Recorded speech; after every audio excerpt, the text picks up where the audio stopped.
तो जहां आपका 15 से 20 लाख रुपए का अमाउंट इन्वेस्ट हो रहा है, वहीं ये अमाउंट आप समझ लीजिए 1.5 से 2 या 2.5 लाख रुपए मैक्सिमम।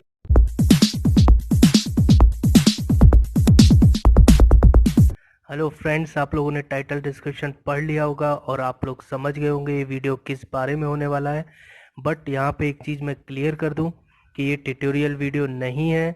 अगर आप लोग ये समझ रहे हैं कि ये वीडियो देख के आप इस चीज़ को अपने एंड पे अप्लाई कर पाएंगे, तो ये ऐसा नहीं है। और आप लोगों को भी कम से कम 1 साल से ज़्यादा का टाइम देना पड़ेगा इस सारी प्रोसेस को समझने के लिए, ताकि आप अपने एंड पे इस चीज़ को अप्लाई कर सको। आपको टीम वगैरह पूरा डेवलप करना पड़ेगा अगर आप ये चीज़ पे काम करना चाहते हो तो सबसे पहले पॉइंट वाइज मैं शुरू करता हूँ कि इस चीज़ की ज़रूरत कहाँ पड़ती है, किन जगहों पे इस चीज़ को अप्लाई करने की ज़रूरत पड़ती है। तो ये आपको पूरे स्क्रीन में कहीं एक इमेज दिख रही होगी। अभी इसमें आपको जो रोड दिख रहा है ये अंडर कंस्ट्रक्शन रोड है, बट आप फिर भी देखोगे कि अगल बगल में जो मकान बने हैं उनका floor level already in road से इस रोड से नीचे हो गया है। और अभी इसमें जो सीमेंटेड रोड बनना है वो सीमेंटेड रोड अभी इसमें बना नहीं है, सिर्फ रोड का बेस डला है। तो आप समझ सकते हैं कि रोड बनने के बाद ये जो मकान है कम से कम 1 से 1.5 फीट नीचे इनका फ्लोर लेवल होने वाला है। अब आप यहाँ देखेंगे जब ये रोड कंस्ट्रक्शन हो जाता है तो बरसात का पानी, कचरा वगैरह सब इकट्ठा ऑब्वियस है, क्योंकि नीचे जगह है तो वहाँ होना है। तो यहाँ पे हाउस लिफ्टिंग सर्विसेज यूज़ की जाती हैं ताकि अपना जो घर है उसका फ्लोर लेवल अपन रोड से ऊपर कर सकें।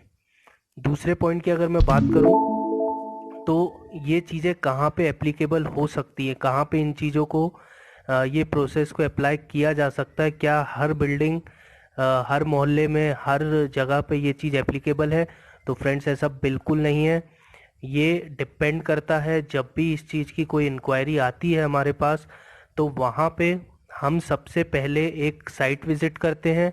उस साइट विज़िट में बिल्डिंग का जो भी आपका क्वालिटी है और सराउंडिंग हो गया आपका, ये सारी चीज़ें चेक करने के बाद अगर हमें लगता है कि ये प्रोसेस हम इस बिल्डिंग में या इस हाउस में अप्लाई कर सकते हैं, जिसको अप्लाई करने के बाद इस बिल्डिंग या इस कंस्ट्रक्टेड प्लेस पे कोई नुकसान नहीं होगा, तो ही हम ये प्रोजेक्ट लेते हैं। तो ये पूरा डिपेंड करता है आपकी सराउंडिंग पे, आपकी बिल्डिंग की क्वालिटी पे।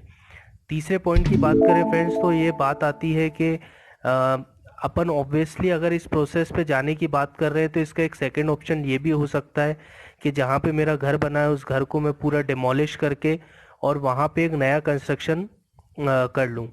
बट ऐसा नहीं कर रहे हैं और इस प्रोसेस पे जा रहे हैं, दैट मीन्स कि हम अपना टाइम भी बचाना चाह रहे हैं और अपना पैसा भी नहीं चाह रहे हैं कि उतना इन्वेस्टमेंट हमारा वहाँ पे लगे। तो तीसरा पॉइंट ये है कि कितना इन्वेस्टमेंट या कितना खर्चा आता है इस प्रोसेस में, कितना टाइम भी लगता है इस प्रोसेस में। तो पहली चीज़ तो जैसे मैंने आपको बताया कि पहले साइट विजिट किया जाता है। अगर साइट विजिट को जोड़ के पूरा मैं आपको टाइम कैलकुलेट करके बताऊं तो आप समझ लीजिए लगभग इसमें 1 महीना पकड़ के चलिए पूरे प्रोसेस में लगता है। साइट विजिट से लेके आपकी हाइट जो भी 3-4 फीट उठा के उसको कंप्लीट करना पूरा।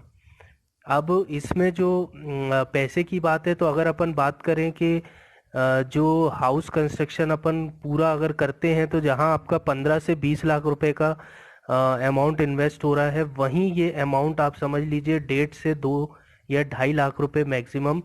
एक रेशियो बता रहा हूँ, अगर 15-20 लाख रुपए का वहाँ खर्चा है तो यहाँ पे खर्चा आपका 1.5 लाख से 2.5 लाख के बीच में होगा। इसका अगर मैं स्क्वायर फीट पर स्क्वायर फीट बात करूं क्या चार्जेस रहते हैं, तो वो रहता है 150 रुपये से लेके 400 रुपये स्क्वायर फीट तक।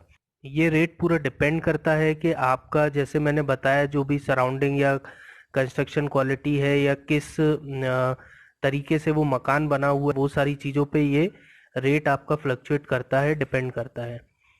अब मैं चौथा पॉइंट पे आता हूँ कि प्रोसेस क्या है। मतलब आपके मन में ये होगा कि मैंने आपको बता दिया कि टाइम भी कम लगता है, पैसा भी कम लगता है, मगर कहीं ऐसा ना हो कि वो पैसा बचाने के चक्कर में हमारी बिल्डिंग को फ्यूचर में कोई दिक्कतें आए, कोई क्रैक्स, मतलब कोई ऐसा स्मॉल क्रैक अभी आ जाए जो बाद में बिल्डिंग को नुकसान दे या कुछ।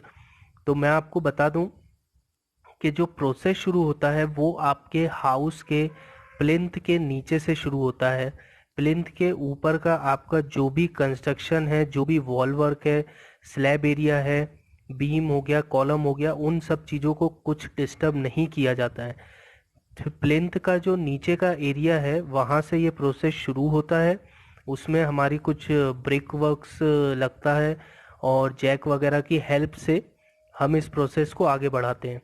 और जो भी आपका डिज़ायर्ड हाइट है, जैसे 3 फीट 4 फीट जो भी आप उठाना चाहते हो, तो उस हाइट को ऐसा नहीं है कि तुरंत है, थोड़ा थोड़ा उसको करके उस डिज़ायर्ड हाइट तक उसको लेके जाते हैं। फिर वो पूरा अपन जो भी प्रोसेस है वहाँ जाके उसको कंप्लीट करते हैं।